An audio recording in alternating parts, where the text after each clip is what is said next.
Hello everyone, my name is Relax and Panic and this is another reaction to Overlord. It is Season 3, Episode 2. And as always, if you want to see the reaction itself for the full episode, go down into my descriptions. There is a link. You can just replace the circumflex dot parts with real dots and you will see the reaction. Once you've done, feel free to come back here to hear my thoughts about this episode. So, see you soon. For those that came back, welcome back. That was a great episode. I mean, we are starting off pretty calm, you know, just step by step. Not so much action yet, but I'm fine with that. Because we need to, well, on the one hand, find ourselves back into the world. And the other thing is, kind of lay a foundation for what is to come. For what is about to happen in this season and maybe in the seasons later on. So, this episode mainly focused on Carne Village. Which we had not seen so much in the last time.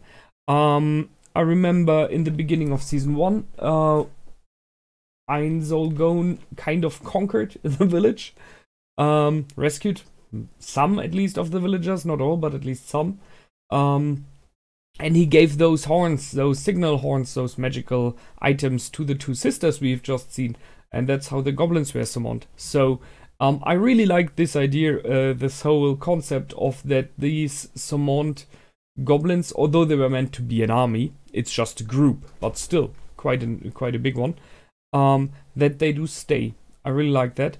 And it's a bit working in the direction of what we've seen in the last episode, where one of the undead knights was training.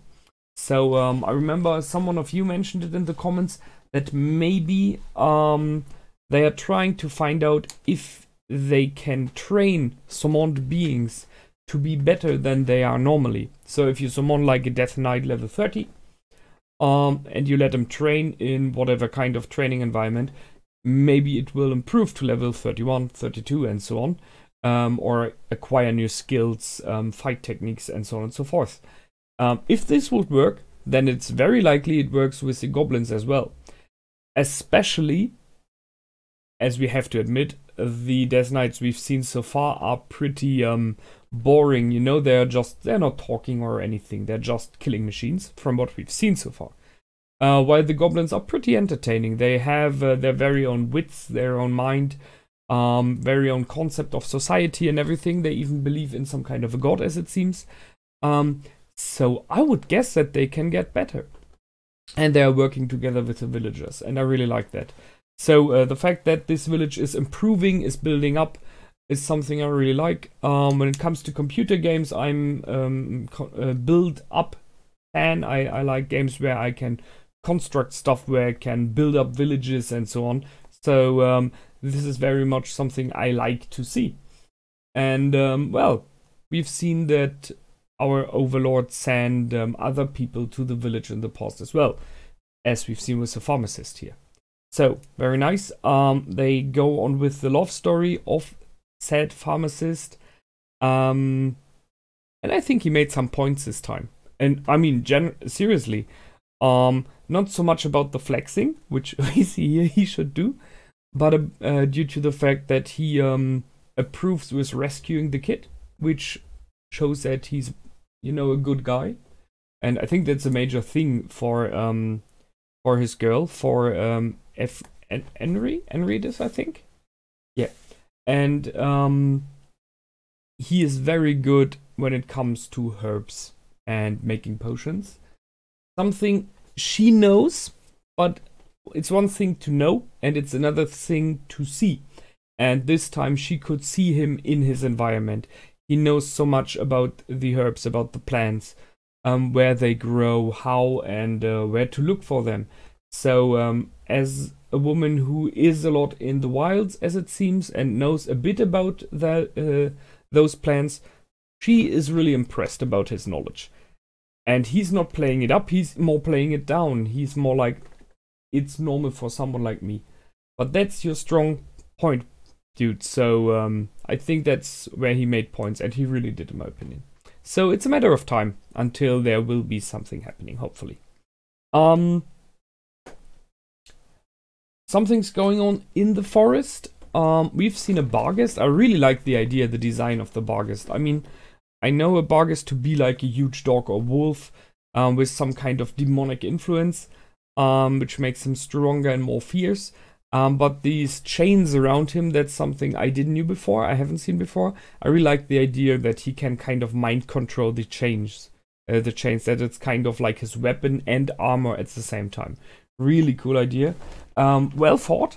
They can, and that's another thing, you can see everyone's position in the group.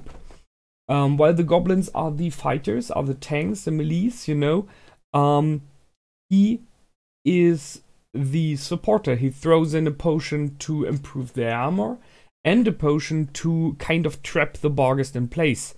Although not perfectly, it helped a lot because due to that they did win.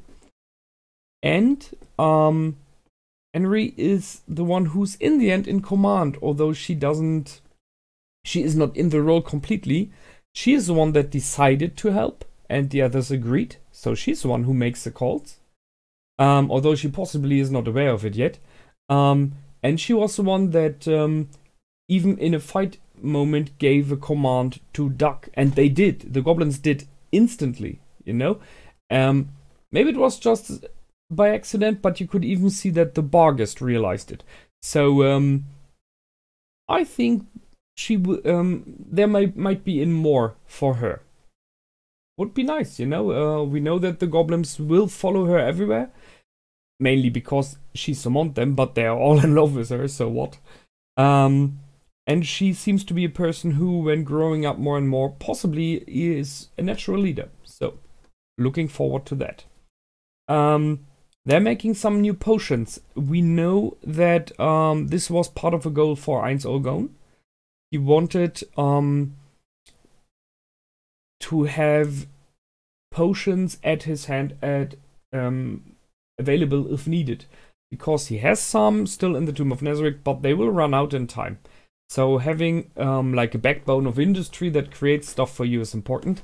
This is why we have the alchemist here who does potions, and he made a purple potion. Now that's interesting, because if I remember correctly, the potions that came from the Tomb of Nezarec, which came from Yggdrasil, were red. Healing potions were red, like we all. It's like the general thing, you know, if you played Diablo, I think from the time of Diablo, maybe even from, oh yeah, pretty sure from before as well. If I remember older games like Might and Magic and so on, health potions were always red. Same as in Warcraft and so on. If you have games nowadays, if you see your health bubble, it's red. So, but the healing potions in this world are blue, if I remember correctly. Due to some kind of the way they do it alchemically. And that's why his red health potion was so special. Which still gives me a sad moment, because I remember the girl with the potion. She survived, but damn it, I think she's still running from the vampire. And now he created a purple one. So the question is now, why is it purple? I mean, it is red and blue makes purple. But did he somehow mix stuff? So did he get some ingredients from Nezarec, which causes the red part and creates them in this world with the knowledge he has, which makes it purple? Or did he acquire something else? Why it is purple now? Just asking. However, it seems to be very effective, and that's good. So he used it on the kid instead of giving it to Ainz, but I think Ainz will be okay with that. We have new enemies, which we still don't know. A giant of the east and a demon snake of the west. Well, I'm not. I mean, something called demon snake. I would guess it is more like monster types. The giant of the east might be barbarians, might be, or just really giants. I guess we will see. That the kid that escaped was kind of a goblin. Maybe we will have more goblin villages on our side in the future. Why not? Last but not least, the beginning of it all. So, they really did it. They blurred out the fact that they want world domination, which Lord Ainz wasn't aware of. Now he is. He still doesn't know completely why. I remember it. I mentioned it during reacting. There was this moment when he was flying in the sky and looking down on the world, and he had Demiurge with him. And there was a moment when he was a bit melancholic and romantic at the same time, and the world looked just beautiful, you know, as it is in many ways from above. And he compared it to something like a chest of diamonds or a chest of gems, something like that. So it's beautiful, it's wonderful to look at. And I think he said something like something you would like to have, or I'm not completely sure about the wording. However, that was a moment when Demiurge misinterpreted it into I want to have it all. So that's what's happening. It works with his plan to get known throughout the world, yes. Question is, it's possibly not the best way to get known, but it is fitting the evil Overlord scheme, so whatever. Demiurge wants to create a kingdom or an empire, whatever you want to call it, and thinks that the Carne Village is like the start of it. And here we are again, the thing, Lord Ainz is just acting in many ways and hasn't thought about everything completely, at least in the beginning of it. So he just rescued everyone. And I think it was more like I will not let them die, it's just wrong, you know?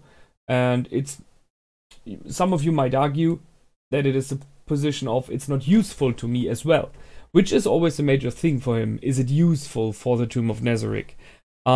But at least in the beginning he was very much human as well, so he could have, but he was not willing to let humans die. It didn't further his cause, and he was like, yeah, let's take a point first. So he rescued the village. I don't think in this moment it was about building up an empire or taking over the village. That's something that came later. But if you see what has happened since then, it is very much into this direction that Demiurge says. He has taken over Carne Village. He took the lizards for his side. They are still alive, you know, so they have their villagers working for him. He took out a danger in when it came to the Riastais kingdom. He took out the underworld of them. I'm not sure if that means that they are the underworld now. Possibly could be.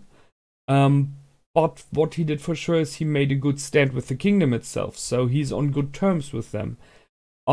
Sure, power-wise he could take over the kingdom every time. There's no question. I mean, we know what the powers, or at least most of them, what the powers are. So if he really would want to take over the kingdom, he could. But why would he? It doesn't serve him at all, you know?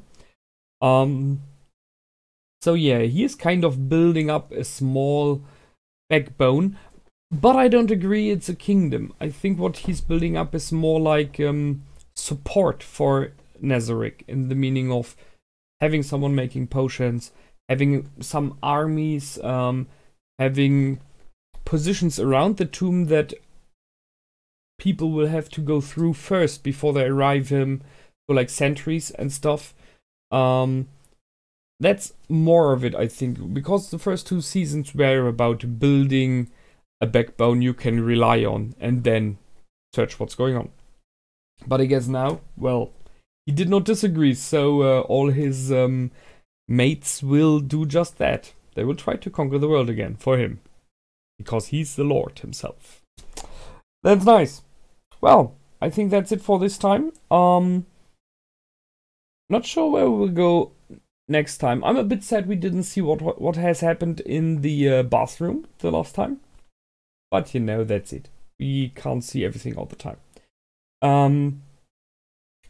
I guess we will possibly have another shift of view in the third episode. Possibly to another scene. Maybe something about the kingdom. Or maybe something about the Emperor, because he is very prominent in the intro, but not yet in the series.